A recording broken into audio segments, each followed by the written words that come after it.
Right. So how many of you know what started on Tuesday? Legislative session. Oh, it's like torture, 7 weeks of torture, and I'm not even a legislator. Okay, so yeah, that's going on, and we have so many things going on. This is like the absolute crazy time because we've got to do the legislative session, we've got caucus coming up, we've got county conventions after that. So we have a lot of things happening, and I forgot the Pledge of Allegiance. Okay, I'm going to stop. Okay, everybody please stand. Ready, begin. I pledge allegiance to the flag of the United States of America and to the republic for which it stands, one nation under God, indivisible, with liberty and justice for all. All right. So, yeah, we've got all kinds of things happening and we all need to be prepared. It's important to show up because, I mean, we do stream on YouTube and on Rumble, so you can watch these, but we like people to show up because it helps us to build community, it helps us to look at each other and to see each other and to communicate and plan and show people that we care and we're engaged. So I really, really appreciate you coming out. And I'm going to challenge you again. We are going to meet, I don't have my calendar. Who can tell me what is the date of the second Thursday of February? 2 weeks, I think it's 2 weeks from tonight. The 12th? Okay, on the 12th, we are going to be back here and we're going to be probably talking about bills. And I think that night we might have a few legislators, but we're definitely going to be talking about bills. And we're going to be having some debates coming up with candidates because we need to be vetting these candidates that have run. Do you know how many ran unopposed? Do you know how many of those candidates are just walking into office because no one ran against them? Too many. So these are all things that we have to be aware of. We got to be looking around us, finding people who are running for political office. All right, so I'll tell you, yesterday I sat in a committee meeting where one of the bills, I can't remember the bill, but it was Corey Malloy, he put forward a bill to show ID to register to vote. That's a novel idea, right? It did pass out. Three voted against it. They were all Democrats, and some of the comments against it were a little bit annoying, but oh well. So we need to make sure our senators now vote to pass that bill, and I'll have the number next time.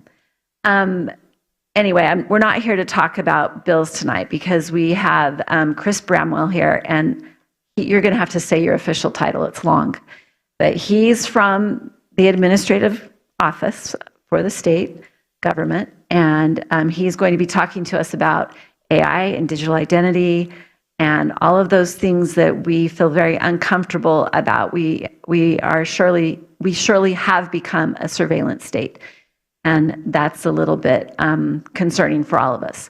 So I'm going to go ahead and turn the time over to Chris Bramwell and thank him very much for coming. He's been very accommodating.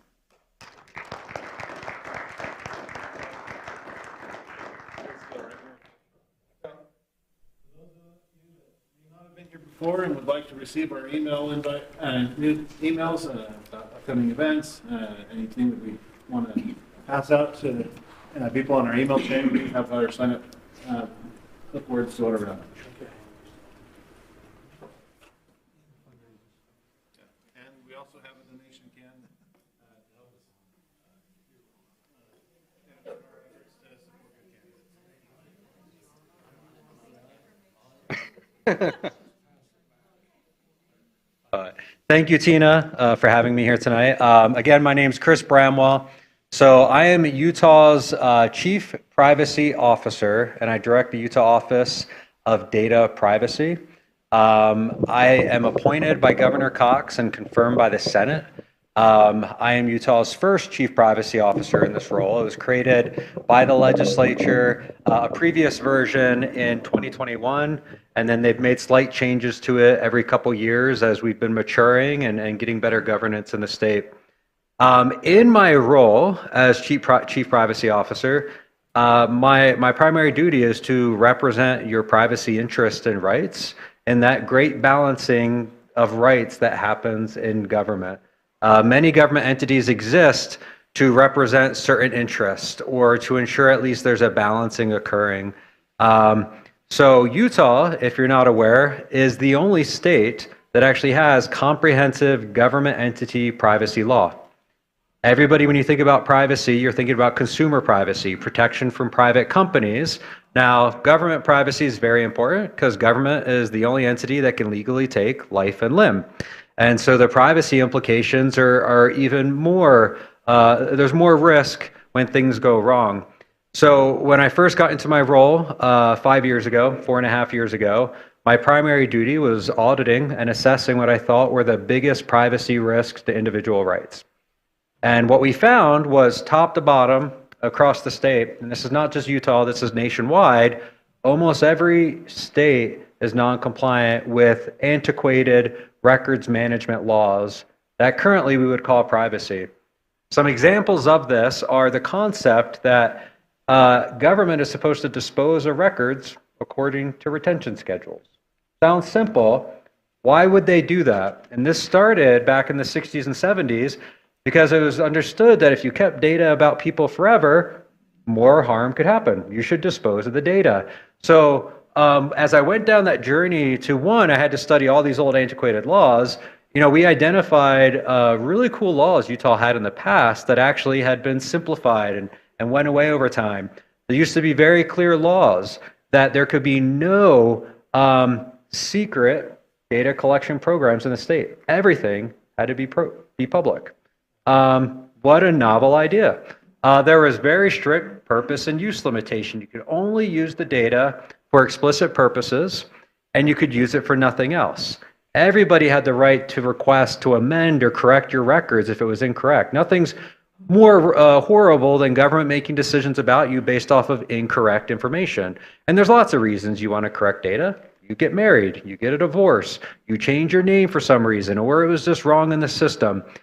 All of these things I'm saying, though, these are examples of privacy rights, things that give you control and constrain what government should be doing. So what we spent time doing in the 2022 and 2023 session was drafting and getting the Government Data Privacy Act passed. So when I say we are the only state with comprehensive government data privacy law, you can go and read that act. And we've been consolidating year after year all of the privacy requirements of entities and all of your privacy interests and rights into one bill so that we can easily train entities on what they should be doing.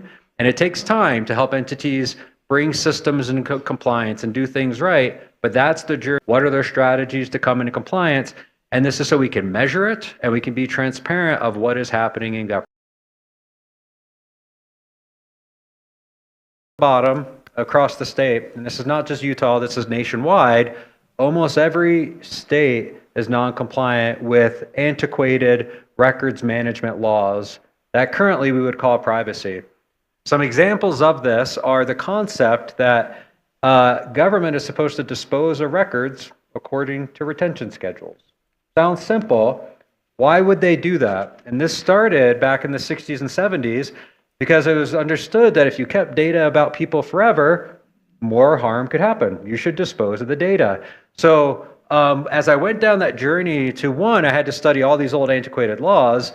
We identified really cool laws Utah had in the past that actually had been simplified and went away over time. There used to be very clear laws that there could be no secret data collection programs in the state. Everything had to be public.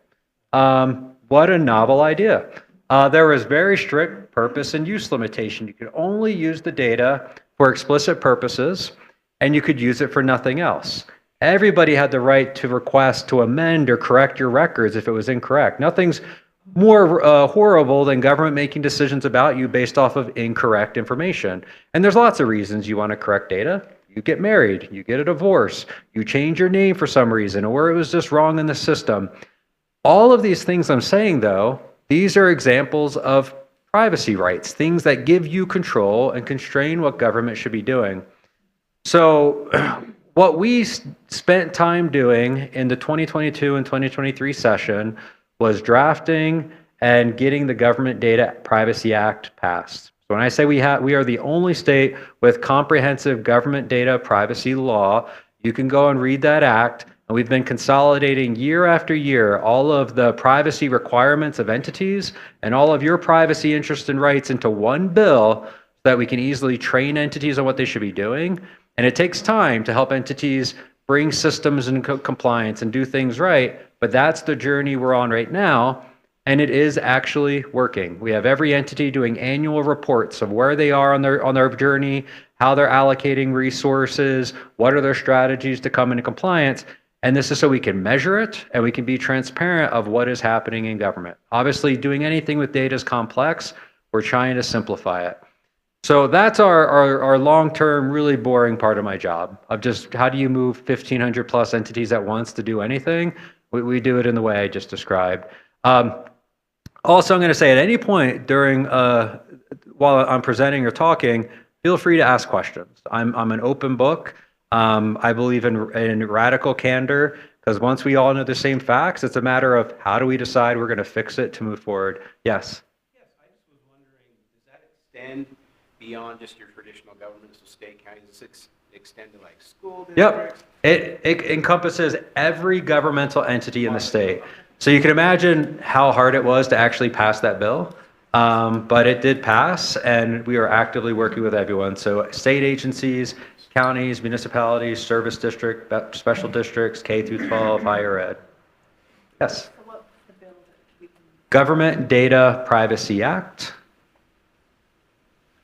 You should just be able to look it up by that. And every session, we add to it and make it more comprehensive. There's lots of gaps or duplication in code. So as we find things where there's conflict, we try to eliminate it in other sections and just bring stuff into this act. And a lot of this is so the public too, you have one place to look. You shouldn't have to go to 20 or 30 different places in code to know what your privacy interests are. If you have privacy interests, put them there. Entities have a privacy obligation, put it there too, and then we just train them on it. And that was passed in 22? That was 2023, and then we've made changes every year, and this year you'll see another bill come out, strengthening it and maturing the requirements. And that's our plan is each year we build upon it, and entities learn more as they mature, and then they can handle a little bit more. But we already, even with what we have there, it's the most comprehensive in the country. Yes. Is this the act that is keeping our lieutenant governor from sharing the voter records with the federal government? I do not believe so. I haven't been brought into those conversations, and if it was a bill I'm involved in that was stopping it, I'm sure they'd be calling me. So, yes. It's not, Jen, it's a different one. Okay. Long, It's not. long time no see. I've been meaning to call you. So with that said, I'm going to move on to actually a different topic though. In our strategy of how do we bring government into compliance, recognizing everything is modernizing to IT. That's just where it's coming. We want you to have right to paper. There's going to be paper processes, but everything's being digitized. And what I see happening around the world with digital ID is very concerning. So I'm going to be just very honest with what I'm about to say. And I had my digital ID I'm going to talk about now. And to prepare, I do a lot of town halls, get invited by legislators to come and speak to their constituents. So I have attorneys on staff that we ensure we really study these things. And so we're not saying conspiracies. What I say, we can back up, and it is factual. So the first thing I want to say is digital ID can absolutely do really bad things. So in China, they do have digital ID. It does do scoring. They do use it to prevent you from getting certain services and obtaining loans or being able to access buildings or other things that you should be able to do in a free society. That's a form of a centralized digital identity system, and centralization is usually for a means of control. And you can do tracking, you can do surveillance, you can do all the bad things with that. In Europe, they are exploring, it's called EUID. This is an EU-wide effort, and what we are hearing there is very concerning. Spain Prime Minister a couple weeks ago came out and said not only do they want every citizen to have it, but you have to use it when you log into all social media so that there's no anonymity. That concerns me very much. I really like to study American history and how do people cause change. So in America, one of the ways you cause change is, especially our founding fathers, was anonymity. You could go and post anonymously or pseudo-anonymously in papers and raise your grievances, and you don't have to worry about people knowing who you are or harming you. That's important to cause change, and you have a right to do that. So this concept of you having no anonymity, America could not have been created if you did not have that. And at any point in time, as citizens, we can create the government that we want. That's how this country works. And if you need anonymity to do that, we should probably maintain that as something you can have going forward. In the US, I have some things I'm very concerned about. You may not know this. If you go to log in to irs.gov, you have to sign in with a private digital ID through a company called ID.me. So to file your own taxes, if you don't want to go through a third party, you have to verify who you are with this third party and then log in with their service. And to me, it's fundamentally wrong that if you're engaging with a government entity in a service and you are there, but you have to go through a third party to prove who you are, we've done something wrong in the process. It also concerns me with them and what I'm seeing in the private sector. When you read the terms and conditions of ID.me and other companies, you're having to get these, but then it says they can terminate your ID for any reason, no cause at all. So it's not really your ID. And imagine that if you start using it other places and they can just terminate it, you immediately lose access. That's no different than what is happening in China or other places. That's a form of centralized control, but that's from a corporation perspective, not government like in Europe or China. The other concern I have of a model in the US is around mobile driver's license. I do not believe digital ID should come up through bureaucracy and administrative employees. This is the discussion for elected officials and policymakers to actually discuss and deliberate and actually define what is our policy, because those are the people we can hold accountable. Mobile driver's license came up through the Association of Motor Vehicle Administrators. And that's it's a bureaucratic association of employees. And government employees are fantastic. You need them to function, but they should not make critical policy decisions. One of the examples of how that was done badly was mobile driver's license was implemented with something in the standard called server retrieval. Every time you used it in that international ISO standard, it would actually require that when you present it, it would do what's called a phone home. It would check home with any state that implemented to say, is this valid? And then that's a tracking mechanism. Every time you would use it, that's a form of tracking. And just like in China, we've looked at it in the US. This was not happening to surveil, but it was in the standard and had been implemented, and bad things can come from that. So I say all of this because there's a big problem. If we don't do something to create something to counter it, that is what's already coming. 150 million Americans have ID.me. You have tens of millions that have mobile driver's license. You see what's coming from the EU. You see what's coming from other countries. So you can't just put your head in the sand and say, we're not going to do it, because all of our kids are using technology. We're using technology. Some of you may have mobile driver's license. You all have digital IDs to log into bank accounts and things like that. So why aren't we creating something that represents our values that we can actually put out into the world? Yes? I don't understand this mobile driver's license. How does that differ from just my Utah driver's license? Yeah, so a mobile driver's license, one, it is electronic.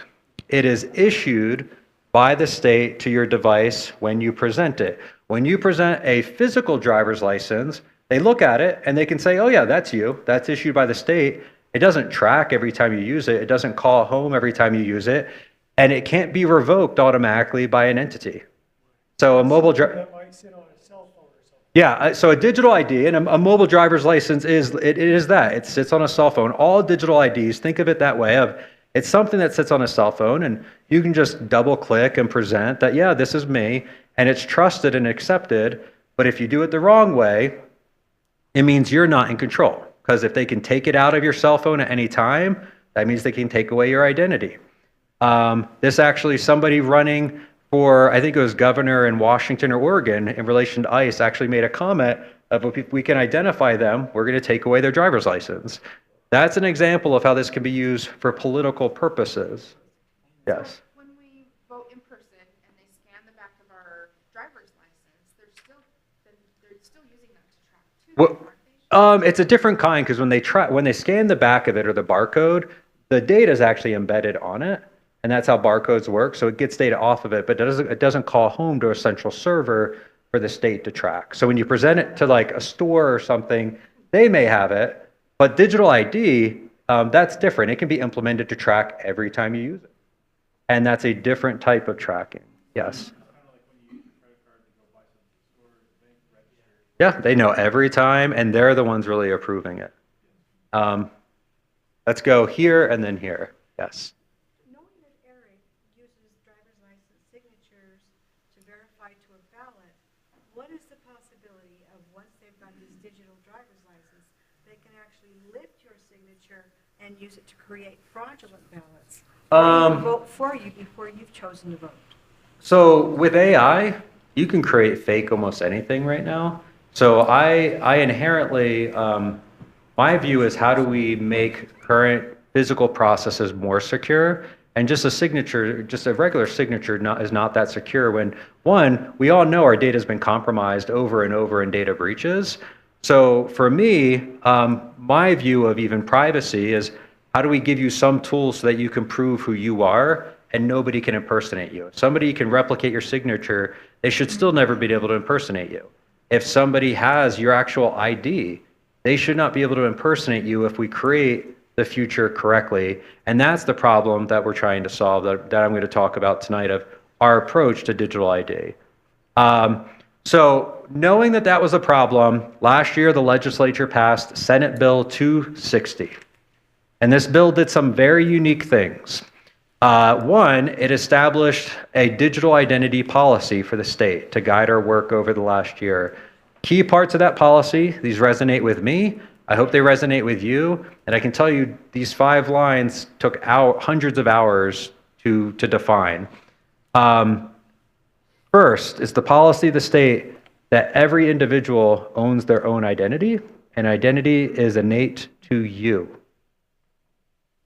That simple. Government does not own it. Corporations do not own it. Many of us have the belief that you're born and you had identity maybe before you came here. But even when you're here, you're born and you have identity. Your parents give you a name. The state endorses it on a birth certificate, but you have your identity. And then the role of the state is not to issue or give you identity. It's not to control it. The state's role is to endorse it and to ensure you have mechanisms to protect your identity. And that is important. We don't give you identity, but we do endorse it. We do it in driver's license. You do it in passports. You do it in birth certificates so that your identity can be accepted in the free market. Because people need to trust that you are you. If you just say you're you, anybody else could say the same thing. So you need some trusted document that you can say, yes, I am me. And our desire is to ensure that the government, it is very strict, that they should do that, and that is an interest and a right you have to have it endorsed, and you should not have to pay private companies to prove who you are. The next part, and I'm not saying this exact wording, but it's in the bill. There should be no surveillance, tracking, or monitoring of your usage of your identity or digital identity. You have tracking or monitoring. You have Fourth Amendment rights. There's due process and warrant processes established if you need a warrant or surveil or exigent circumstances, but there should be no general monitoring or tracking of digital identity ever. You are also, as a parent, the guardian of your children's identity and any possible digital identity. No corporation or government should be in control of that. We know there's already political issues happening now, parents being able to get children's records and other things. That's a hard stop in our policy here in Utah. And then lastly, you have full choice of how do you want to assert your identity. You have a right to paper, You cannot be forced to get digital identity, and government cannot entice you or give you extra benefits if you choose to use one form of identity over the other. So an example of this is in previous years, there were actually some government programs saying, hey, if you sign up for this electronic pass for parks passes, you'll get an extra 6 months of access. When this bill came out, we said, well, let's not do that. Doesn't matter if you're paper or digital processes, everybody gets the same benefits. So we're already seeing impact from this bill, even without a program being created. This was all in policy. Then we had to spend the last year researching, can we build a digital identity that meets those policy requirements? That there's no tracking, there's no surveillance, that you're in full control, that you are the guardian of your children, and there's lots of other requirements in it, like minimization. You should be able to present your identity, but not have to disclose all data. You should just be able to, if you want to present a digital ID and say, yeah, I'm over 21. You don't need to give your birth date. You don't need to give everything. It says you're over 21 and it's endorsed by the state. Why give anything else? So that's what we spent the last year doing. So here in Utah, we've had, I think, half a dozen town halls. This is an example of an event just like this. We've done this tons of times in the last year. We held what we call a state-endorsed digital identity summit in October. We invited 12 states to Utah and all the big identity association and companies to, one, tell them you're doing it wrong, and then to espouse our values. And it was actually very well received. They did not realize that there's a better way to approach this, and that there's core principles like the ones I outlined that they should be considering. And from this work, and also we've had a lot of engaged citizens here in Utah helping to design protocols, working with foundations through standards bodies, there are technologies that can enable us to do what I've described. And so what we are working on this session is this was I'm going to say is what is it that is going to come after all of this work? We know we need to build a digital ID that counters everything out there. And so what we will be doing this session is two things. We're working on a digital identity Bill of Rights that clearly establishes, not just in policy, but builds upon that to say, these are all of your identity rights. Identity is innate to you. You should not be tracked. You should not be surveilled.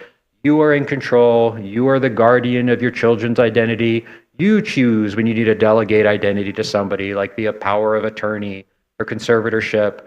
It would also make clear that other private companies cannot track or surveil you when they use it. This is a chance to reset how consumer privacy has been working and make it very clear that any data associated with your digital identity, it is off the table, and we're not going to repeat what the last 20 years was like with the internet.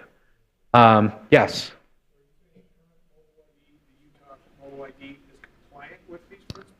No, I'm not saying that.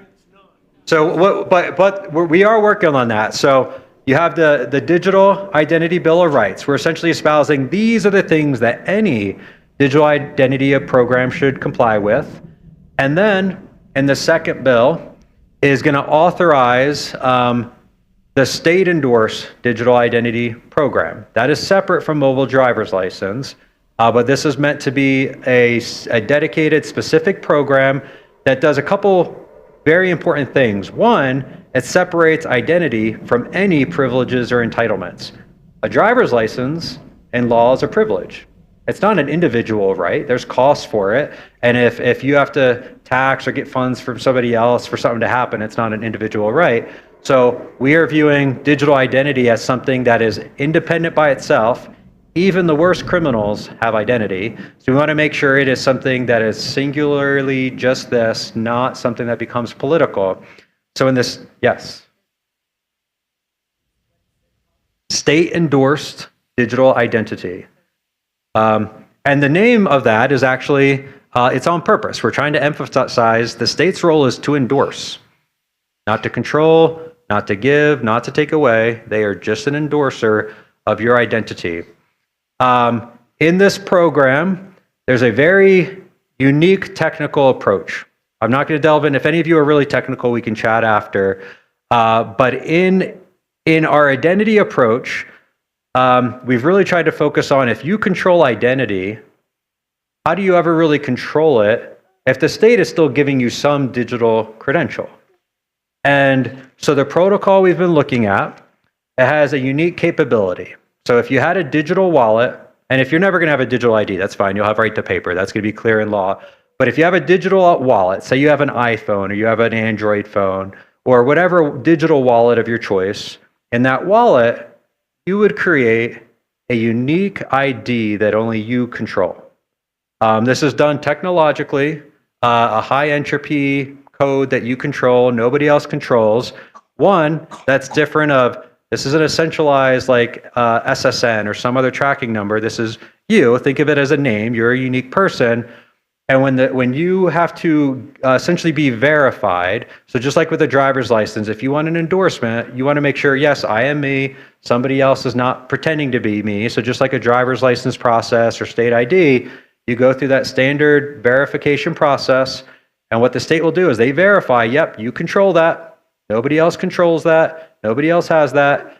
And then what they will do is they will give you this cryptographic credential. It's an electronic record that can be stored in the digital wallet of your choice. And that allows you to go out and present that you are you. And any facts that are on that are verified, the state will say, yep, you are you. Yes, you are this biological sex. Whatever you want. If you want it to say, you want to prove that, yes, this is your address, or yes, you have blue eyes. Those could all be options. But then once it's digitally signed by the state, you can go out and say, yep, I and me. It's proofed. The state backs it. It does not call home anytime it's used. Yes. Yep. Okay. How many of you are super technical? Okay. How many of you are familiar with like public key infrastructure? Okay. I'm going to rely on you to take what I say and translate it. I'm really bad at simplifying some things. But what I'm about to say is why what we're doing is so unique. We want to ensure you have a credential that you can control your entire life. But with any public-private key, think of this as you're going to have your unique ID, and then from that, that's your core root of trust, like a certificate authority, to create a public-private key. But public-private keys don't last forever. They actually are shortening the value of time for them, crypto period. And so you need to be able to rotate your keys and then still associate your new key with your old key to maintain what we call perpetual authenticity. So the protocol we're looking at is even if your key is compromised, it has some unique capabilities. We can meet separately to discuss it. It will detect any duplicity if somebody possesses your key and tries to present it, but it's not you. And then it has a pre-rotation component that you have pre-rotated keys that you can rotate to the next one and be trusted by anyone you present it to, and it is associated with your previous key. And that allows you to have perpetual authenticity over your life of anything you do with it, and any transactions can be trusted that it is still you, even when you have a new key. Did that make sense at all, what I said? It's very, very unique, the protocol. We've been meeting with very large tech companies reviewing it. That's something unique that's come out of Utah in this, but that's what's different is you fully control your keys. Nobody else does. Nobody can take them away. Yes. Okay, so this is important.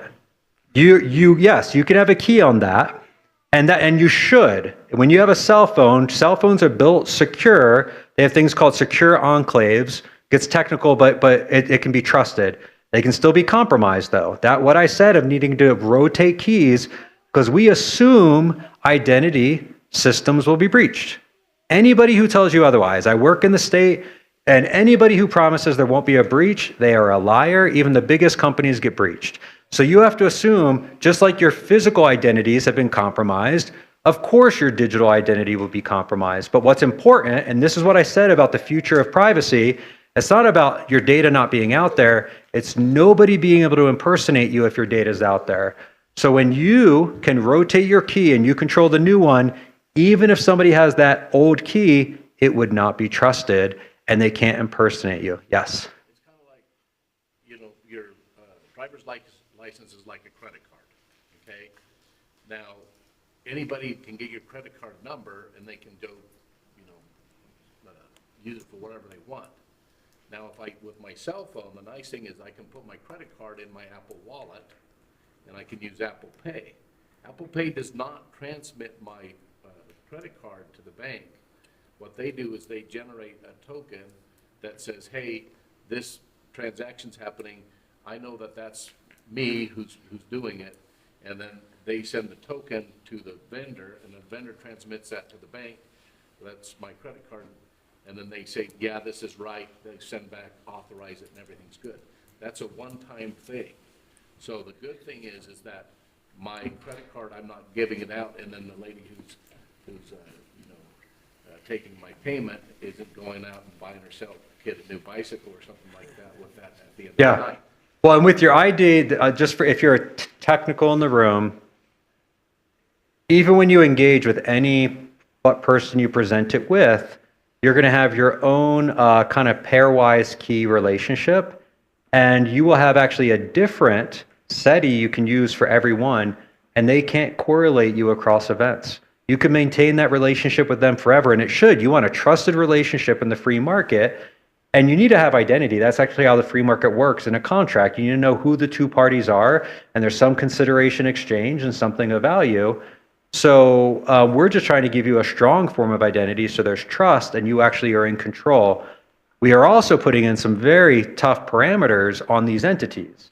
So one example would be any data that you share with them or you choose, and there's valid reasons too. If you shop with Amazon, of course you'd love to be able to share data with them and they can give you customized, great prices or products.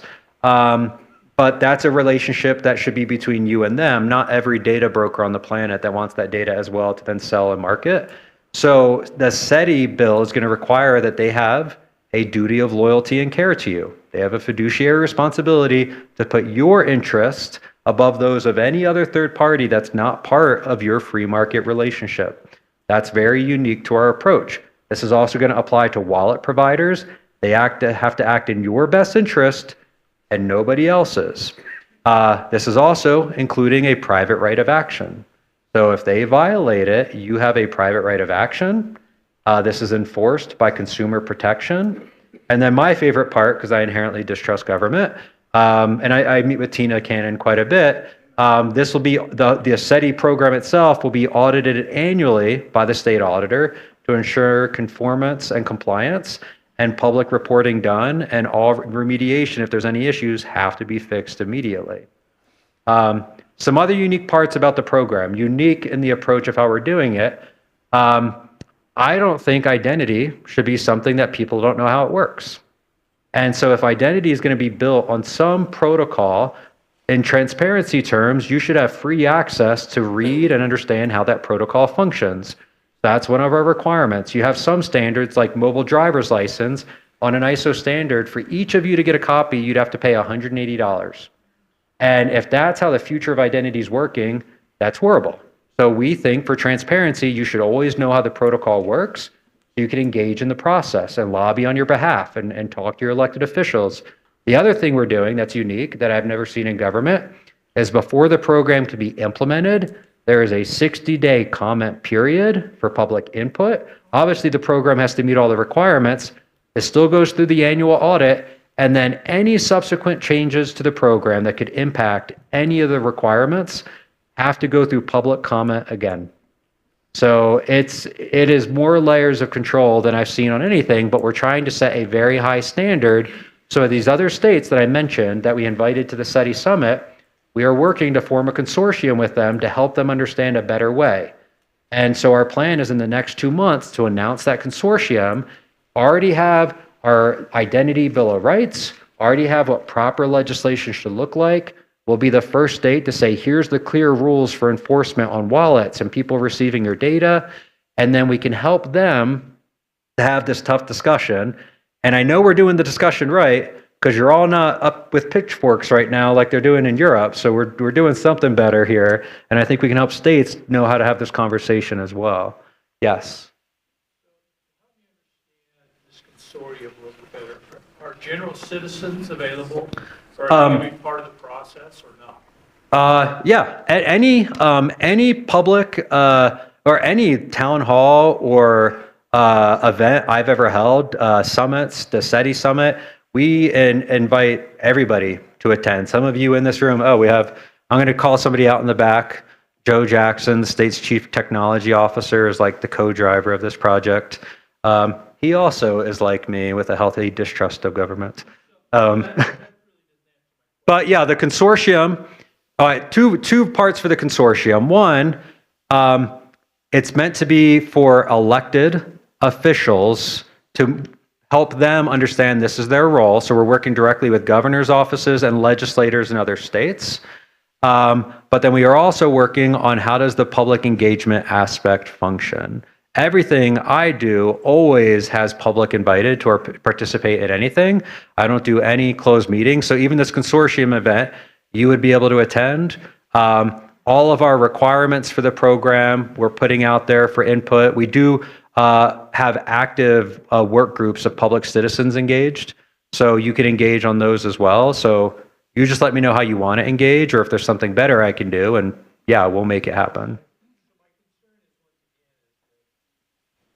When you have this group put together, it doesn't specifically have citizens in the community that are a part of the group. So what I've heard you say is that you engage with them in forums like this, but they're not a part of the voting, or use the words generally, right? They're not part of the voting group that's actually making policy decisions. Well, the policy decisions, I would say, are the legislature. That's why the SETI program can't even be done. I'm not attacking you. I just want to make sure that the citizens have an input into what's happening. Mm-hmm. And we're not relying upon industry, government, but you actually have citizen input into what you're trying to do. And it's not a forum like this. Yeah. It's there within the bounds of doing. So in the law, that's where we're putting in before it can even be implemented, there's that comment period. So it has to be made public, what it's going to look like. It's not a comment period. It is they have an input into what's going on. Yeah, go ahead, Jen. I'm a citizen, and if you know me, you know I've been avidly against digital ID. I still don't like digital ID personally, but he's been more than willing to work with me and invited me to several meetings. So I just wanted to say he is actually engaging with citizens. I've been to tons of meetings with a lot of different citizens to engage on that to try to help write the Bill of Rights and do the best we can. But I openly admit I'm probably the number one person against digital ID. So yeah. What I would say is in government, you have to have a formal mechanism. So like to engage, I would say, well, how do you want to engage? The mechanisms I know that we can make formal that have force, I'm trying to give you power, making it go through formal rulemaking and then a comment period before any changes are made. That's a way I can give you a tool that government can't just do what they want. They have to publish it. They have to make it clear. They're bound by what's in that. And then you can make comments. And we have in there that then they have to respond and actually engage. We do have citizen members that are part of the Privacy Commission. So those are appointed, but they are members of the public that are experts. And I chat with them hours a day on this to make sure that things are accounted for. We do try to ensure everyone's invited to the summits and events. It'll be the same for the consortium. Those I view as those are like soft touch things. They don't have power. But if you want something of how to engage more, I just need to know what that process is. Because right now I've put in the mechanisms I know in law, but I'm wide open to ideas, and we want this to be more transparent than anything because this is a unique chance. Every 20 years you can do something in government that changes things. And what I'm putting out here is if we do this right, not only does it help fix privacy, it's going to help fix fraud issues. That issue in Minnesota with all those funds, that's an impersonation issue. People presenting facts that weren't true. So you're going to get benefits from this of tax savings, fraud elimination, elections. You want secure elections, which means presenting a secure ID. That's what we're trying to build here. But we have to do it right, because if you do it wrong, we see what's happening. But yeah, just tell me what you want that mechanism to be, and I'm wide open to ideas. So, yes. Let's talk biometrics for just a second here. Mr. Trump, President Trump is in Davos right now at the annual worldwide financial meeting, attempting to make sure that all of the nations, all 209 nations worldwide, are in step with the new quantum financial system, which is set to come forward any moment now in full. Mr. Trump's talked a lot about the quantum financial system, and the new quantum financial system cards are based upon biometrics. So it can't be duplicated. Your biometrics cannot be duplicated. So I'm just asking the question, how does this that you're talking about fit in with the biometric system of the QFS system? Biometrics are a horrible form to base identity verification upon, because those biometrics at some point get turned into bits and bytes, and anybody can have those bits and bytes to present it. So biometrics may be really good to help prove like you're a human, maybe a second factor in identity, but it is not your core identity. And that's why we're building our SETI program on this concept of cryptographic keys. It is cryptographically then provable that you possess the key and that nobody else possesses the key. Whereas with biometrics, and I know this, I had my team, as we were prepping for AI and how to prove deepfakes. Deepfakes, visually, like they can look just like you. And we were having them scan my head with a 3D scanner and do a 3D print of my head. And if you had a high enough quality, you can use that to fool a biometric facial scan. So biometrics are not foolproof when it comes to identity verification. They're actually a horrible approach to it. So that's my answer to that. And I just base it off of the facts of biometrics are horrible for identity verification. Now for the worldwide approach, there's a couple things happening in the world I'm worried about outside of digital identity. I know everyone's concerned about like programmable currency and what's coming out of the World Economic Forum. We've had conversations with Catherine Austin Fitts. Many of you may know her, trusted. We've really gone out. We've met with Alex Newman as well to have discussions of what would the right approach be. One, you cannot associate a centralized control identity with a centralized control currency. That means you control nothing. Anybody else can take it away. So that's why our digital identity approach is decentralized, that you control that unique thing that you create, and it cannot be taken away. Now, I do not have control over the national currency side, but I can at least give you control of identity. And then Utah does have a law related to programmable cryptocurrency anyway. So we're trying to do multiple layers of defense here to ensure that you're protected and give a better example out there. Thank you. Yep. Yes. Real ID, do you deal with anything with the real ID and state driver's licenses? You guys are going to get me in trouble here. Okay. No, I do not.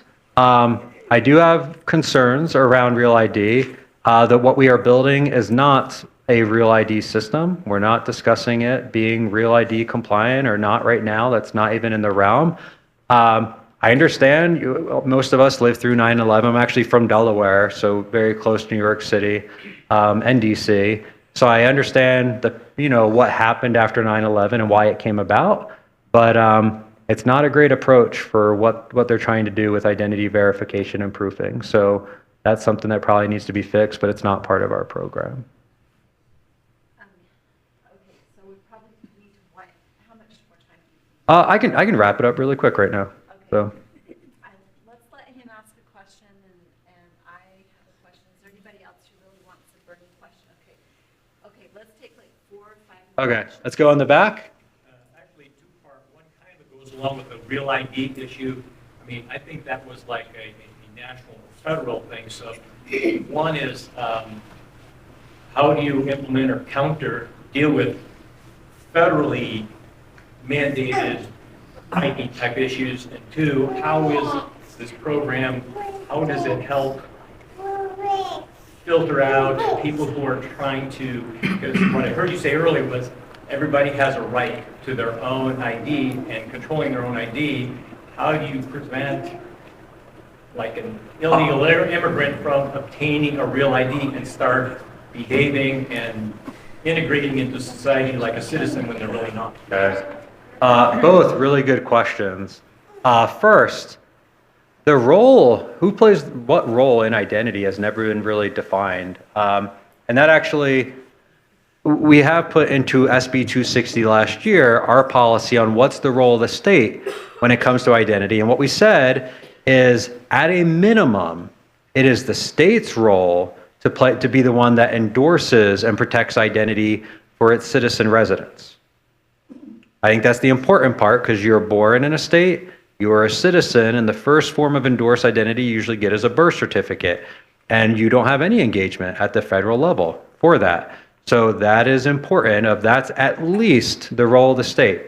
Now, we have had discussions, because when it comes to other individuals coming to the United States, there is a federal role to play, because usually you're having to get, whether it's a tourist visa or a resident visa or work permits. That's a policy discussion we're actually having with our federal delegation and with the administration and other federal agencies of what is this and how is it going to play out at the federal level.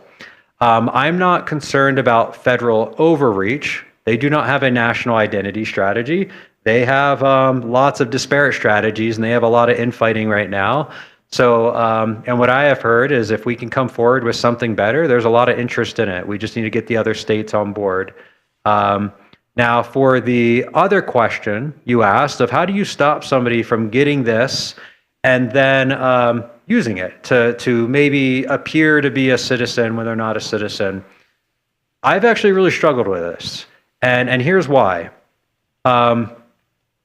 It really bothers me to think that somebody may come from China or another country, and they come to the US and they present their ID from their country, and because of how the internet works and their ID works, when they're here, we're then complicit in their country being able to track them on American soil. That sounds wrong to me, but that's how the system would work now. Everybody should come here. Well, I view what we're doing as not only a way to give people that come here at least a temporary reprieve from whatever's happening in their authoritarian country, but then how do we export this to help get that taste of freedom to other countries? If you do it right, that's what it should be. So with that said, though, I recognize the issue of impersonation and fraud that are happening.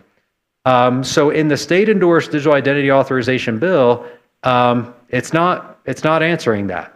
Right now, it's going to start with focused on Utahns that are here legally, and then there's other policy questions to answer, because we know we don't want other people being surveilled when we come here, but we don't want fraud or them to get an identity they shouldn't have. My current thinking outside of the official policy view right now is with state-endorsed digital identities, you could do temporary ones. Anything that's a cryptographic credential, they can have like a time period. So if you're here on a tourist visa, would it be good to give them a 90-day SETI credential? We verify who they are based off of their documents and give them this temporary one so their country can't surveil them, they get a taste of freedom, and then it expires. And after 90 days, they can't use it anymore. You wouldn't have the same one. You have a lifelong one, and you control this identifier, but doesn't mean we have to give everybody that. I'm thinking of what's going to happen in 2034 with the Olympics, and we have tens of thousands or hundreds of thousands of people here. Wouldn't that be great if in a decade we actually had it built and we stopped all of those countries for surveillance? One, you're going to have some really mad countries, but I'd love to say, hey, this aligns with our pioneer heritage. Our pioneers came here for privacy, literally to be left alone and live their lives in religion. Let's give a new taste of that in the digital age. So that's my current view, but I think we can balance it and figure it out. We just have to have these discussions. Is it okay if I go here first and then here? Oh, okay. Go ahead. So if they're not here for 90 days, can we give them one for less than that? Like, let's say they're here for a week or 2 weeks, maybe? You could set a time period on it. And that's one of the benefits that come with cryptography and the validity periods. Let's go back there and then we'll go here. Yes. Just with all the things that you're putting in place to secure for us to feel comfortable using digital ID, what is in place that say in 5 years, 10 years, we don't get corrupt leaders in that actually undo all of these things And we've been lulled in to say, oh, okay, they put all this stuff in place, so now I have my digital identity. Someone comes and undoes that, and then we're left sitting ducks. That's the constant challenge of our constitutional republic, of how do you hold your elected leaders accountable and who you elect. And I know everybody in here, if you're here, you're woken up. That's, I think, one of the challenges of our time, of how do we get people more engaged. So I'm trying to build in with my team as many mechanisms as we can to make things transparent. Even that, having two bills, of a Bill of Rights, and then this gives you two things that you can watch to see if things are happening. With any government, you have to hold elected officials accountable. So I was thinking, even with that comment thing, someone that had ill intent could make it so hard for someone to comment that they just don't. And then they come in and say, well, we left it open and nobody commented, so we went ahead with whatever we wanted to do. So I won't be in government forever. But I do anticipate I will be heavily involved in the creation, which means at least you know the type of stringent controls that will be there, not controls against the people, but controls on government. And I'm here and it's recorded. I'm saying this publicly. This is how I literally talk everywhere.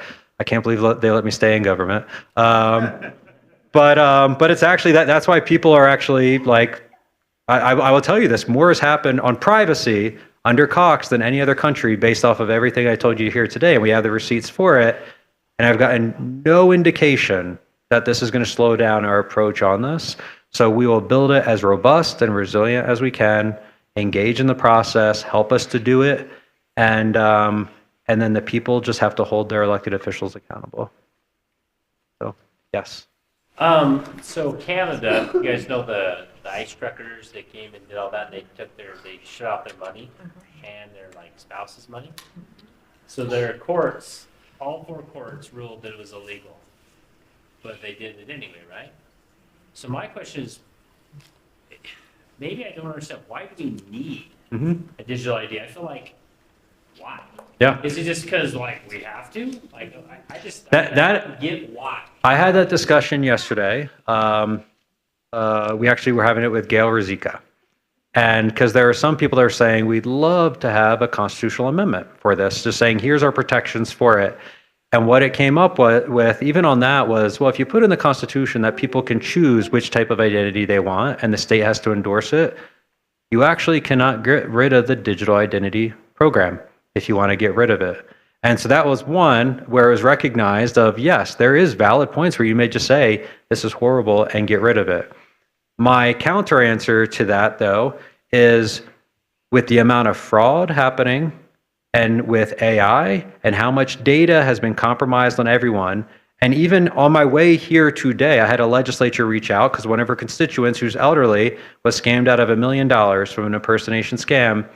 There is no other mechanism to actually to stop that amount of fraud other than some form of cryptographic verifiable credential. And so I can't give you anything else better to control and prove who you are with your data out there. If there's ideas, I am all ears to hear it, but I'm just working off of the facts and what's already happening. And MDL is already spreading across the US. All those other digital IDs are here. So if we don't create something right now to counter it, it's coming. And I'm just concerned what our kids are going to be left with if we do not. We better move on that. Okay. Just one thing, you were referring to SEDI. SEDI, State Endorsed Digital Identity. That's what we're calling. You have to market it around something so other states differentiate it. So we call it SEDI, and it's the SEDI program that's being built out. Not SETI for extraterrestrials. I know. We've used this so much. Like you looked on LinkedIn or Google, and it's out there. We can't change the name. Yes. I have several things I'm worried about with this thing, and even with Trump's things. When the government takes control of stuff like that, they can make you take the mark of the beast. I don't know if you know that. Mm-hmm. But if, you couldn't do anything without taking it. I know that's going to happen eventually, but we don't need that right now. And the second thing is, we need term limits on our legislature. Because there's no accountability right now. And so we need term limits. And if we get term limits, then we can start control the legislature. And that's just a fact. Well, the second problem, I'm not running for office. I have no control over. I don't disagree. The first problem, it's interesting. When I was in Highland last week, an individual opened up the Bible and read from Revelations about the mark of the beast. And I mean, that's part of our approach of why are we so focused on you being in control and not somebody else giving you an identifier that they control? And that's the best answer I've given. I've tried to create a system with our team that is the closest to you being in control in the digital space. What the other systems are out there and how you view those, somebody else created those. But this one, you can hold me accountable for, and that's the best we've been able to do thus far. Yeah. Yeah. Well, we are meeting with our federal delegation. In that exact example, I tell them if it is wrong that you have to log into a government system with a digital ID that you don't control, and the terms and conditions say they can delete it whenever they want. That's the basis here of if you ever have to go through somebody else to prove who you are, you're not in control, and that is wrong. And here's why it's wrong. This is the closest I get to the Constitution, what I say. In America, when you're born, you are a citizen. That's the right on which all the rights sit, and then you have the right to vote with that. So when you go to vote, at some point in the future, like they're already saying, use electronic signatures to sign ballot initiatives, you're eventually going to use the digital ID. Nothing would be worse than a country to compromise a centralized system and revoke IDs or issue fake ones. Immediate trust would be created in the system. That's why you can't have centralized digital IDs. So we're trying to give something you control that cannot be taken away. But yeah, what you said for the veterans or ID me, I don't disagree with at all. I'm sorry. Is there going to be an EBS that we have to wait for in order to get that secure quantum internet that everyone's been waiting for? Like the World Wide Web that we're using now has been compromised over and over again. Is there going to be like a new system that's more secure and we don't have to worry about all these? Well, so the IDs, I can tell you, will be built with post-quantum encryption algorithms. So they will be ready for that quantum world. Now, the internet, okay, I'm going to make one more comment, then I'm done. The internet is broke also because you can't trust anything on it. One, it's built to literally track you. It doesn't use you. It uses IP addresses, MAC addresses, and there is fraud left and right. The actual fastest growing crime for young men in Utah is sextortion. We have had multiple suicides where they're young men, they have hormones, they're going through puberty, and somebody pretending from Africa is pretending to be a young girl and sends them inappropriate images and they respond. And then they get sextorted for money, and we have had young men commit suicide. That's an impersonation issue online. That's one of our use cases for SETI. If we can ensure kids and parents have identities they control, that means you can also, when you engage with people, know are they really them or not. And so that internet factor, that we're considering this, but again, it can't be centralized. It has to be something you control. But these are use cases that would come after, but we know the impact. It's gonna be a lot of disruption what we do, which means we'll probably get pushback. But I'm actually optimistic. I'm an optimist by nature, so you guys can ride me for that if you're pessimists. Now I'm so confused about it, I don't know what to do. But I trust what you're trying to do, and I hope you can do something like that that works. And that it's simple enough that some idiot like me, who's totally technology challenged, I can't change the cell phone number, that I can do it and trust the system. And if you can make the system better, more power to you. But at this point, I'm skeptical because it's new to me and scary. You should always have a healthy distrust of government, and don't ever lose that even for me. I think we should prove it, and you can verify it, and then you'll build up a little more skeptical trust. So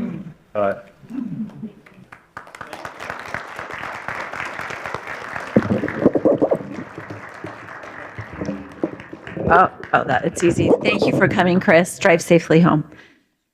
All right, so we have Jen Brown here for Utah Citizens of the Constitution, and I would really like for people to not leave early, just because I have a few things I want to say after. So, Jen, come on up. Hi, everyone. It's good to see all of you tonight. So my name is Jen Brown. I'm the president of Utah Citizens for the Constitution. We are definitely working on a very specific and very, very important issue that is happening in the state of Utah. So in 2019, SB 228 was passed, which created public infrastructure districts. So PIDS, as they are called, in a nutshell, why PIDS are so concerning is that a developer can ask the city if he can create a PID. And generally speaking, the cities were just approving them because they weren't really fully understanding what was going on either, because it can be complicated the way they write it in the code. But what that developer can do is he makes an appointed board for his PID, that's his area of land that he's going to develop. And then when he's done, that appointed board issues a tax on those homeowners in that geographic area. It's a second property tax, and it can be very significant. I've been working on this so much. I've been studying hours over it, and I've also had several meetings with the auditor's office, which we're very lucky to have the state auditor that we have and some other people in there that are working so hard on this issue. And I can tell you, everybody needs to keep Tina Cannon in her prayers, because they are very much seeking to silence her because she is not cooperating. And so, but we've been working so much on it, and I'm trying to work on helping to educate both the citizens, but even the legislators. A lot of the legislators are not exactly sure what has been passed and what has happened. So now we've got elected boards issuing taxes within the PIDs. So that's taxation without representation, just no question about it. There's no transparency of what those tax dollars could be used for within infrastructure. That was one of the things we said at the meeting, is there's no check if, what the developer can roll over and say, well, I'm going to use this within the PID bonds that the citizens have to pay back. Nobody's checking to see what infrastructure there is. So now we go to the next layer, which are the authority zones and districts. So for the example of that is like the point. And what happens with those is they can form as many PIDs as they want. There is no limit on the number of PIDs to try to get the infrastructure in. And you're not going to believe this, with the point, they actually have put in the code, I have the exact line of code that was given to me by Seth Ovison, who is the state expert on PIDs. They can roll private buildings, privately owned buildings, into that. So we've got developers that will have privately owned buildings that are being paid for by the tax dollars.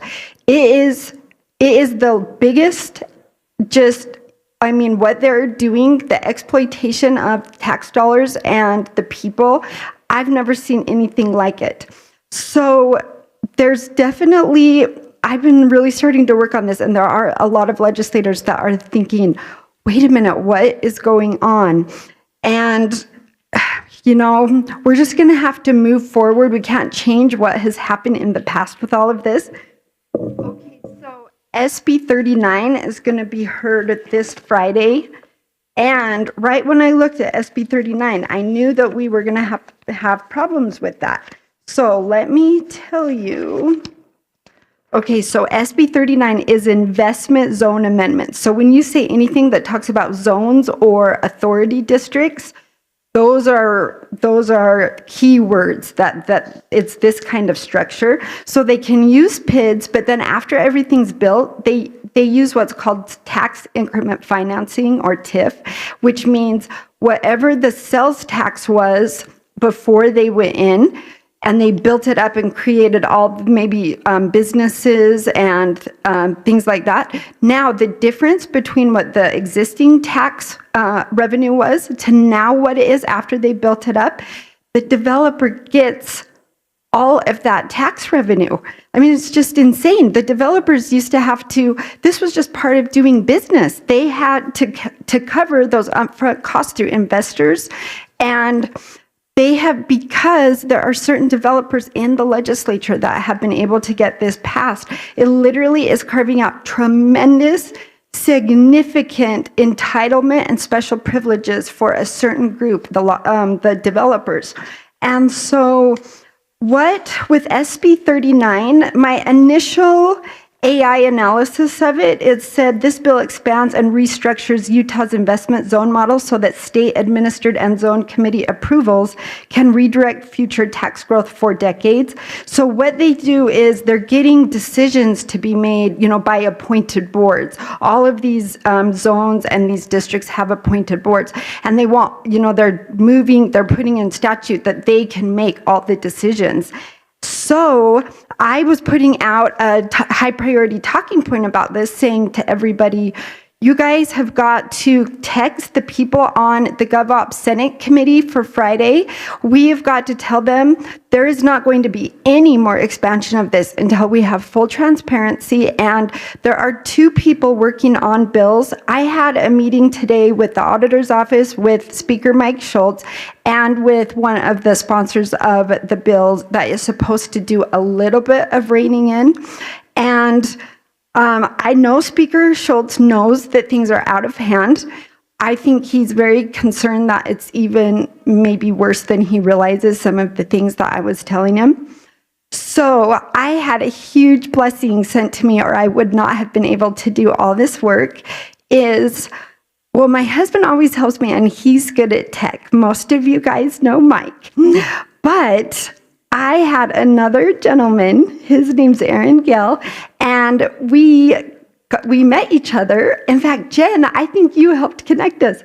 Okay, so he is an AI expert. I didn't know you could use AI the way that he uses it. Because I think most of us, we go on Grok or, and just tell us a summary of this bill. That's the kind of way I was using AI. Well, he and I met where he lives. He's down in Utah County at the library, and he started showing me what you can do with AI. It is way more than what most everybody's doing. So if I had not had him, I could not be doing this. So he has given me these excellent legislative briefs on what's happening in several bills. We are doing word searches through all the bills, and we are trying to find the bills that we are the most concerned about. And then he just found all this information and put it in this great handout for me. Comparative outcomes from Colorado and California and guardrails Utah should adopt. So Utah's not the first to try it. So Colorado was doing it, and also California. But doing PIDS and this kind of zones and authority districts. So basically where they're taking tax dollars and the developers are being able to use tax money to fund their projects. So socializing the cost, but privatizing the profits. So, but guess what it says in California, you guys? So it got so bad in California that on February 1st, 2012, following the state's 2011 budget actions, the unwind process began. So what happened is they passed a bill because it got so bad what they were doing there, that even California said, this isn't sustainable. And then that bill that they passed, which was the Dissolution Act, the California Supreme Court upheld the Dissolution Act and gave the county auditor, controller guidance, and city council's materials described the dissolution as phasing out tax increment and returning property tax revenue to the normal allocation system. So what happens is even in California with what a problem it is there, in 2012, they passed a bill to start the Dissolution Act because they can't keep doing that. They're getting so out of hand. They're just creating all these zones and all these authorities and saying all the costs will go to the taxpayer. All the costs will go to the taxpayer. Okay, so back to SB 39. So I was very concerned about SB 39. I just sent out a high priority talking point on it saying to people, you have to contact the 7 senators on there and Senator Harper. Okay, so then my story goes. So then tonight, I see on my phone that Senator Harper is calling me. So I texted him too and said, do you want to meet about your bill, Senator Harper? We're just concerned about some different things in there. So he called me and then he just said to me, well, I think there's just some misunderstanding because there's nothing in my bill that is new. This is all recodification. There is not one thing new in there. And I thought to myself, this sounds like just what we heard during the special session where Aaron and I were running AI and we knew full well there were substantive changes in the special session. And I thought, well, that sounds familiar. So then I just said to him, well, thank you for that information and I will be looking at the bill some more. So what did I do? I went and printed out all the new red. This is all red that is new in the bill. I'm like, how can they just say that's recodification? But the problem is, and this is what happened during the special session, is I created a Zoom call with several legislators. I mean, there were probably 20, 25 legislators on there, and we were saying, you cannot vote for these bills in the special session. It is recodifying. They say it is the cities and the counties. I'm like, this has to do with the authority zones and the authority districts and the zones. We know it does, and the PIDS. So then what happened the next day at the session? They just all voted for it. They just all said it was fine. And I was just so dumbfounded. I'm like, how could that have happened? Because the problem is, they don't know what to say when they said it's recodification. And see, I didn't either. But Aaron just did such a good job that I'm going to share with you. So I talked to him on the phone and I said, you've got to get home and you have got to say, what are the exact changes? Is this only recodification? That's what we're being told. Guess what? One of the changes is, this is the cleanest, most, they're saying kind of recognizable change. SB 39 changes municipal home ownership promotion zone eligibility so that the zone can be within 1/4 mile of the boundaries of a school facility. That second option is new substance. It expands where zones can be created. Huge substantive change. It expands where the zones can be created within 1/4 mile of a school facility. So I need everybody here tonight to contact those committee members. We have just got to. Okay, so it's the Government Ops Senate Committee. And I can tell you right now, if you're not on my Telegram channel or on Facebook, Jen Brown, Utah Citizens for the Constitution, I hope that you will join that because I post everything there. They're Winterton, Bluen, Buss, McKell, Plum, Sandal, and Vickers. And we need everybody to text them and say, we are very concerned about this. And you don't need to go into any details because that intimidates people having to go into details. But what I'm going to do is I'm going up to the Capitol tomorrow and I'm going to be texting them tonight and see if I can get as many meetings as possible with these senators. I'm going to be taking them the printouts that we have, the one that shows the changes. We've got 2 different AI analysis that shows this is expanding this system of taxation without representation. It is the exploitation of the tax dollar and the taxpayer as has never been seen before in the state of Utah. Yes, Scott?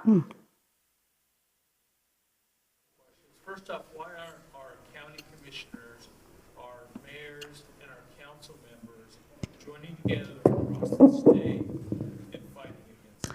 Okay, that is a very good question. And it's kind of like I said, what happened in the very beginning, so these started in 2019, I think the cities, they were starting to pass them and didn't really understand fully what they were passing. And that's what happened in the legislature too, because you guys should see this code. It's hard to understand. But, okay, for example, Scott, but last session, SB 337 was being run terrible to create just a monster authority district with all kinds of power. I was just talking about that today with the legislator that I was meeting with about this. It got stopped because of the cities and counties. The cities and counties were furious, and there was so much pushback from them and the cities. That bill was pulled. But I will have you say they're not in the least bit deterred. They are doing, I'm going to try to put together a slate of bills that is removing authority from the cities and the counties and putting it in the executive, at the executive branch. There are several of them that we've done this AI analysis on that we know that is happening. And so to answer your question, Scott, they are to an extent. They're starting to learn more. I was speaking with Troy Walker a whole bunch last year. He was the chair of the League of Cities and Counties, which we know that can be a more liberal organization. But I can tell you, Troy Walker, he knew what was going on. He said, this is the developers, what they are doing. And I said, and he and I got to be friends. We would text back and forth about it. He was very concerned about what was going on. And then I had a city council member just send me a letter that they made about PIDS saying they're understanding how bad PIDS are. We should not be approving those anymore. And he said they were going to be sending that letter out to other cities. But I was thinking that letter they wrote, that should be sent to every city council in the state, because they did a really good job explaining just with PIDS why they are so problematic and why it is literally gutting our constitutional republic, because it is replacing representative government with appointed government. So there's a lot. And then yesterday I had, his name was Kyle Matthews call me, who is also on the city council in Erda. They said they are fighting for their lives out there trying to stop a huge PID that the developer absolutely wants it to go in. And he said he and 2 other council members are fighting it like crazy out there and asked me if I could help them with any information. So I told him I could give him that letter that the other city council just wrote. So the word is getting around, but that's what we need to do is more city council members need to be made aware of what's happening because they can stop it. When I was walking around the Capitol with Carrie Ann the other day. Stand up, we can't hear you. I said, when I was walking around the Capitol the other day with Carrie Ann, it was obvious that the developers group, if you want to call The lobbyist group is incredibly powerful. Incredibly. And it's up there all the time. Yep. So as part of this, I mean, this is we're attacking what's happening, but to attack the root, we need to attack that organization. 100%. And take their legs out from underneath it. So we have a strategy to do that. We don't yet, but that's we can talk. Okay, that would be great. Yep, because the lobbyist group. Right. I don't care. Yep. It's more important to take their legs out than it is. We have to stop this. And we have all the truth and correctness is on our side. I mean, as soon as you start explaining it to people, they're like, wait a minute, that doesn't sound right. How can people just take tax dollars that aren't elected? And I said, exactly. Okay, there and then there. Can you just name the developers who are elected officials? Okay, I can name them. Well, Stuart Adams is a huge part of this, and we know. And then Dan McKay, and I don't know if Senator Harper is a developer, but he's been quite involved with these. Jerry Stevenson is a developer.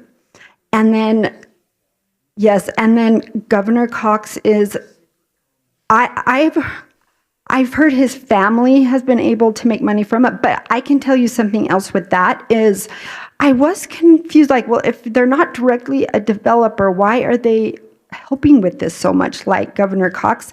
And then I was talking to Trent Staggs on the phone, and he just said to me, well, let me explain to you that there's no campaign contribution limits in the state of Utah, because he had just run for federal Senate. And he said, I'm very familiar with this system and what's going on. And I said, but how can that be? And he said, oh yeah, they're probably just getting, and he said, well, there's not full disclosure rules either. So he said, they're probably just getting funneled just a ton of money behind the scenes. And right. So I think the money that is passing hands is just unbelievable. And it just makes me so sad, but we are going to fight it. And the pushback is starting right now. Yep. We're going to do everything we can to fight it.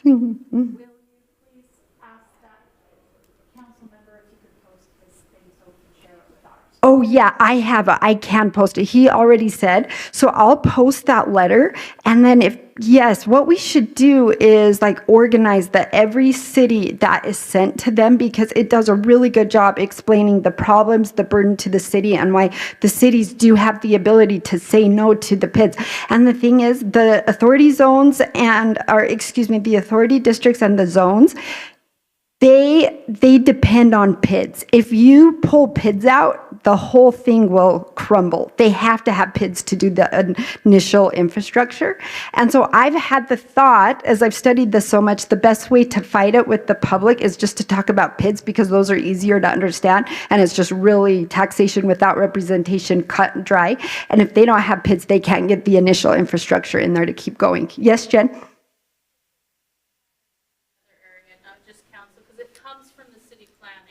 Yes. We need to get to it before it goes to city council, city planners. Exactly that, Jenna, very wise. Yes, right over there. That sounds like racketeering under federal law. Exactly. Well, sue for racketeering, and I know. 30 years to life for anybody who finds it. Well, guess what Aaron and I did? So we were talking about that with AI, and Aaron went in there and said, okay, everything that is happening, what if a private organization were doing this? And then the AI brought up this thing, they're like, think Enron. That exactly is what this is it is just making shells, and it's not having proper accounting, transparency, all of this that they're doing. It is very bad what they are doing. And Aaron created that great sheet for me that I can give out on that too. The question and a comment. One is are these PIDs just for new development, or do they take into existing neighborhoods? So like if I have my existing neighborhood and somebody's building something across the street, am I going to get hit with that? Okay, so on the PIDS, generally speaking, they're always new development, but they can create a PID that has existing homes in it. But the rule in the statute is if there are existing homes, they have to give 100% permission to join into it. So normally, they're always dealing with just new construction, because guess who creates the PID board? The developer, his wife, and their kid could be the PID board. They don't have to work with any residents yet. They create the PID board, and then people buy the houses. And then transparency is another huge problem. Our people don't know they're buying into PIDs. There's 40 PIDs in Tooele. And the auditor's office said they have citizens that are calling that are just furious, because they found out that they have a whole nother, basically 2 property taxes. They don't know what to do. They didn't know before they moved in. So another thing is, tell your friends and family about PIDs. Do not buy a home unless you check at the county recorder's office if they are in a public infrastructure district. Public infrastructure district. Okay, and he had a quick follow-up, and then we'll go. Yes. Just a comment. I saw a thing yesterday with Governor Cox, talking about the legislative priorities. Deseret News had an article, and they're listing out what's the most important things. The biggest thing was housing affordability. Governor gets on last night. I've seen him on a PBS interview thingy, a clip on YouTube. And he's saying one of the most important things is we have all this land and no infrastructure to build houses. So I'm thinking they're pushing that, and that's where where we're getting hit. 100%. They are a bit concerned about affordable housing. And you know what? This isn't affordable housing, because if you build in a PID, it makes it more expensive. That is a false narrative that they are pushing.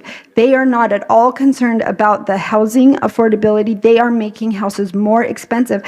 But then as they then do, like, we'll just take the point, for example. Can you believe that the point gets 100% of the sales tax increment goes to the developer for like the first 13 years?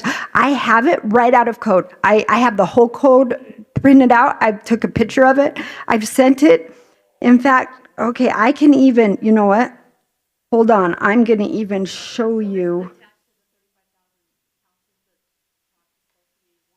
Oh yeah, this is all part of it. Yep, it's their PIDS and their zones and authority districts. Okay, I'm pretty sure I put that in here.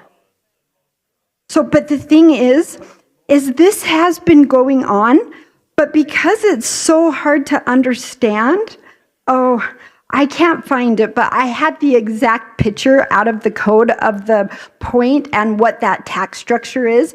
And so what happens is instead of that new revenue that would have normally gone to the cities and the counties, what are the cities, the counties, and the school districts doing? They're raising taxes because they are reallocating those tax dollars to the developers. And that's another thing we talked about in the auditor's office. So it's not just the PIDS with the second property tax, but then you get into this tax increment financing, and the cities, the counties, and the schools are raising taxes. And I was told yesterday by by Representative Cal Roberts that approximately 5% of the property tax base in the state is being given away to developers, and it's a huge amount of money. Huge amount of money. And he was told by Mike Schultz to try to pull it back a little. I mean, it's pulling it back a little bit, but like we'll support like moving in the right direction.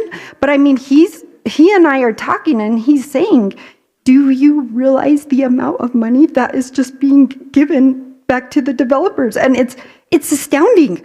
I mean, everybody that understands it knows it's so wrong what is going on.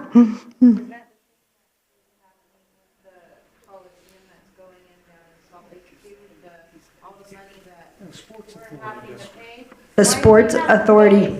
Can you believe this? The citizens are paying. So what the tax dollars are helping to pay for the infrastructure, pay for these arenas, all of this, and then the profits just privatized back. So we've just basically come in as taxpayers and say, let me help you build your stadium for you, and we hope you enjoy all those profits that you make. It's insane what has happened. Insane. But very few citizens know about it because the way they write it in the code is very complicated. But I am telling you guys, Aaron, and the way that we're using AI, without it, we could not be doing what we're doing. But we're getting the word out, and I really believe that things are gonna start changing a little bit. So, but it's gonna take a long time to try to undo it all. So.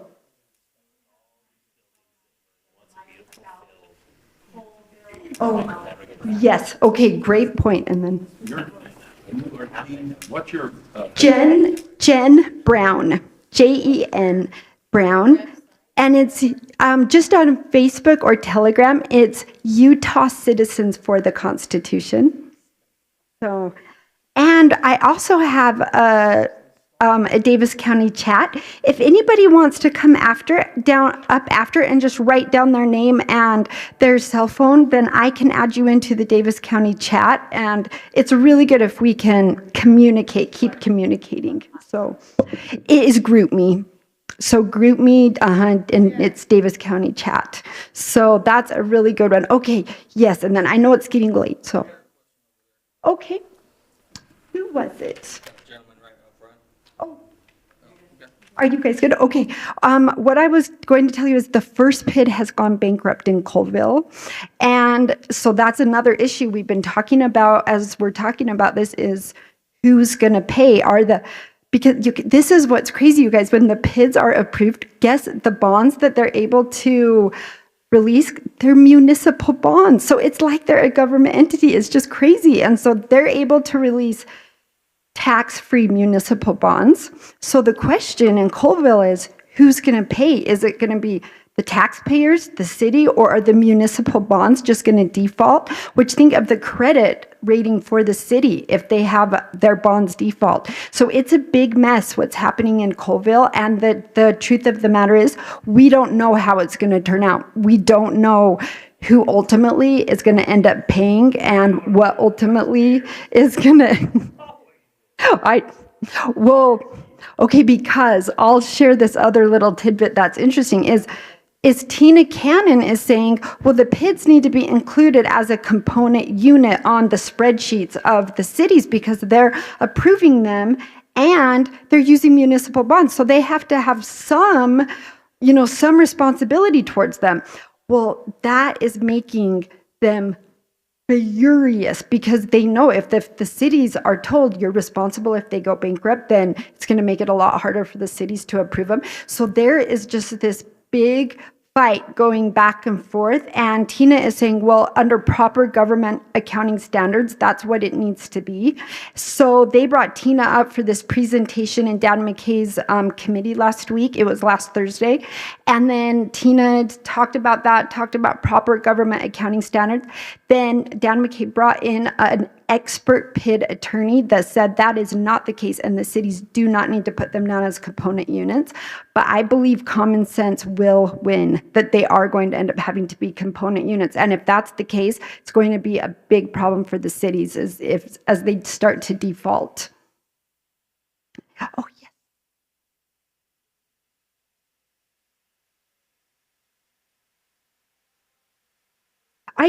I'll repeat the question. Go ahead, Cindy.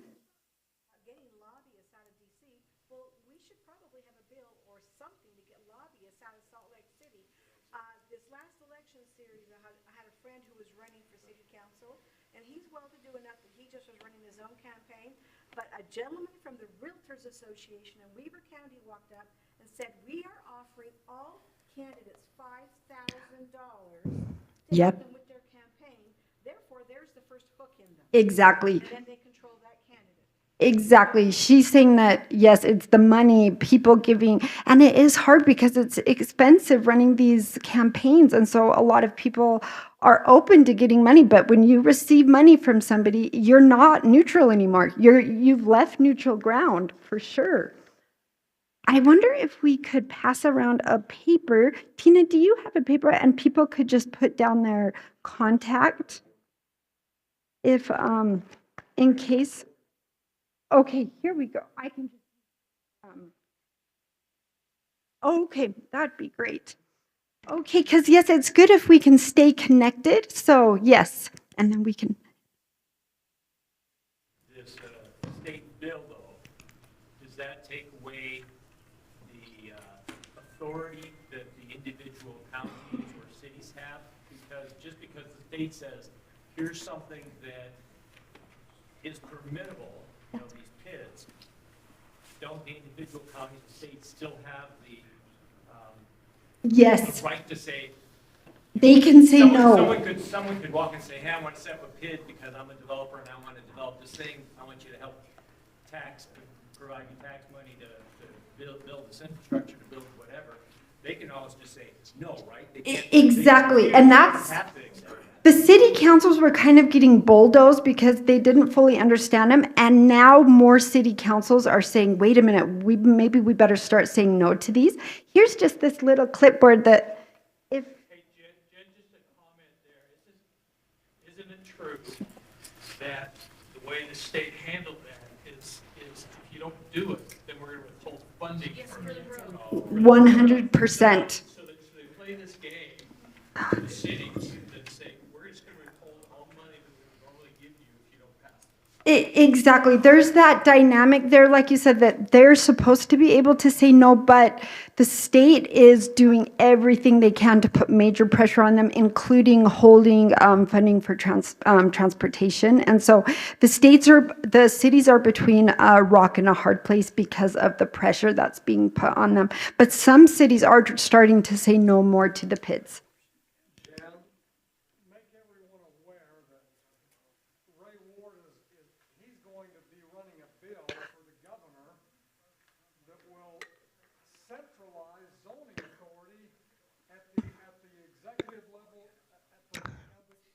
Oh, yeah. I know. I know. It's terrible. I mean, just like we need fragmentation of power from the federal government, we need it in the state too. And we need the cities and counties to have authority so that they balance out what's going on at the state. So,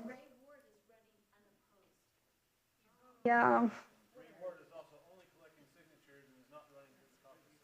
Yeah, I know. So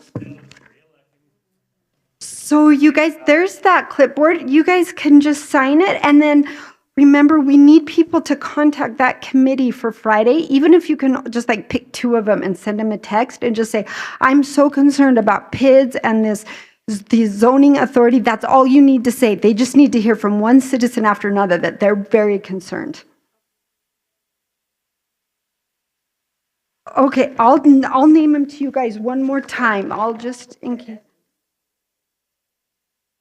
Okay, yes, say no to SB 39. Okay, and I'll name them one more time. Okay, Winterton, Bluin, Blouin. He's a Democrat. Blouin.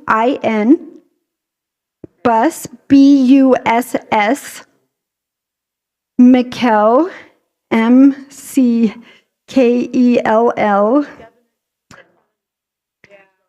Jen Plum, Plumb.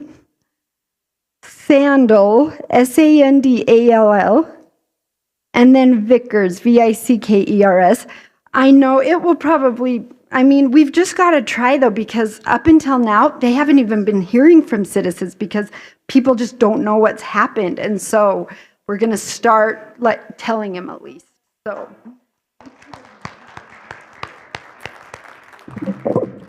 Okay, so now you can understand why my emails are so, you've got to come, because can you even believe the things that you've heard? This is just like what's going on. Is it Minnesota? Is that where Nick Shirley was? Is there any difference? Like, it's crazy what is going on. We have no idea how oppressed we are. We have no idea how much when we are buying things. Jen, I was going to ask you, Jen Brown, when we pay for this through our taxes, is it property tax? Is that where it's most?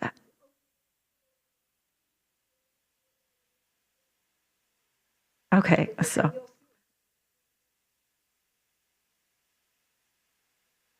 Yeah, right back here.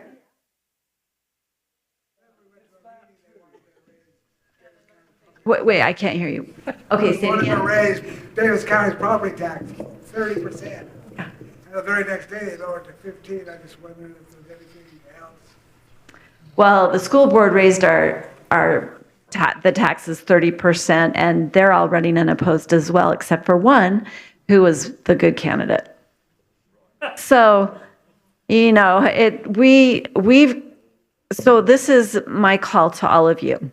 We will be here this second Thursday at 6:30 p.m., and I would invite all of you to bring 5 people with you, because we have got to wake people up to what is going on. There are action items, and you've heard a number of action items today.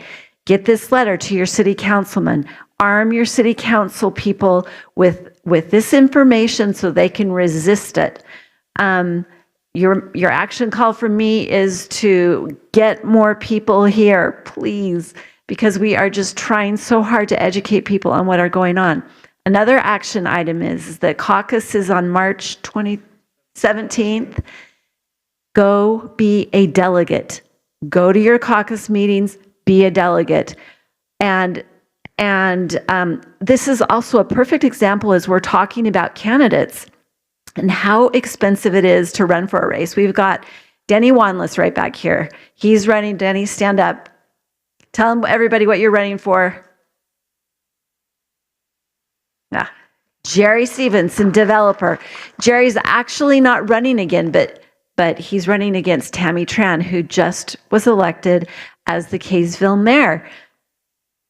Anyway, so Denny is definitely the candidate we want to support. So, but Denny is, you know, it costs a lot of money. Tammy has filed to run to gather signatures. And she's going to drop, I'm told, $100,000 to gather 2,000 signatures. Where did she get $100,000 for? Jen could maybe tell us a couple of things. But so anyway, these are questions we need to be asking, and we should not be voting for any signature gathering candidate. We should not sign any petition for signature gathering candidates. So anyway, I have my own feelings about Prop 4 because that's, again, a legislative mess. They're the ones who should be fixing the problem. So I just have a problem with all of it. But we need to arm ourselves with information because what do the scriptures say? My people go into servitude for lack of information. A republic cannot survive unless the people are informed and are active in their government.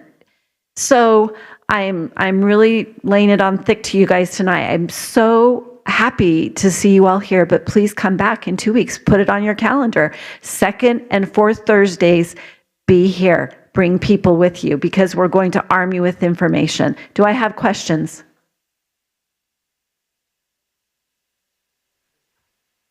I was trying to put out the thing by Jen today, and I read the 3 articles about Colville. That town has 1,500 people, and they owe $500 million. That's a lot of money for a very small amount of people that didn't know what they were doing. So let's learn. So, in my opinion, developers should be going to prison. That's what I think. And their bank accounts should be emptied, and they should be paying for these things. So, thank you for all coming. Let's see, we're 8:19. We really probably need to exit this hall as quickly as possible. So communicate quickly and then let's all go home. Also, Jen, you can get me the information and I can all email you the information as well, okay? So I can email everybody.